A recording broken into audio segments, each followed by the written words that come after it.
We are so happy today to welcome attorney Kimberly Muenter joining us today to discuss the important topic of estate planning. Good morning. Good morning.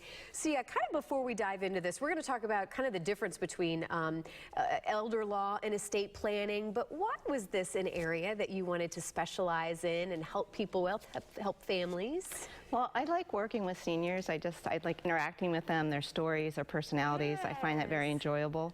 I also have had personal experience. My mother-in-law was very ill prior to her death.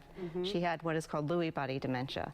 So I saw a lot of the challenges that the family went through dealing with that. So I knew there was a great need for assistance in this area. And that's what this is. I think when people have these documents set up, I mean, it really can save the entire family a lot of heartache and headaches. Definitely. You don't want to be doing this type of planning at the worst time when there's a crisis. So it really pays to pre-plan so no one at a time of crisis you already have the documents in place. And I know it's hard to get people to pre-plan because this is something that they don't want to necessarily face or maybe say that is going to happen to them. But let's dive into this though. An elderly law and estate planning, what is the difference? How do you describe again both of these, kind of your specialty? Well, estate planning is generally, people ask, what are going to happen to my assets after I die? Okay. Who is going to receive them? How are they going to receive them? How can they save taxes? And when you say assets, is that everything from homes and physical things to actually money in the bank? Absolutely everything. Financial stocks, bank accounts, homes, real estate, cars, every kind of asset that you own. So estate planning generally focuses on that. How am I going to get those assets to my heirs in the best way possible and ensure that they receive everything when I want them to get it and what I want them to receive. Okay, and then elder law, what does that focus on? Elder law has a primary focus on what happens before I die, during my life, but perhaps while I'm incapacitated.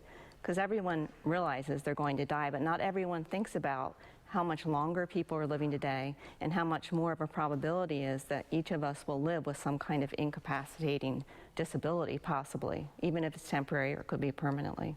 We talk about this being an issue, that this is pre-planning. It's something you need to kind of think about the future. How soon do you start looking at this and making sure some of these things are tidied up? Well, no matter what age you are, you really should have basic legal documents in effect. But elder law really comes into play either if you have a chronic illness and you know that there's a possibility you're going to be incapacitated. Generally, if you're in your 60s and you want to start talking about long-term care planning. What if I need long-term care? How am I going to pay for that? Do I have the assets to pay for that?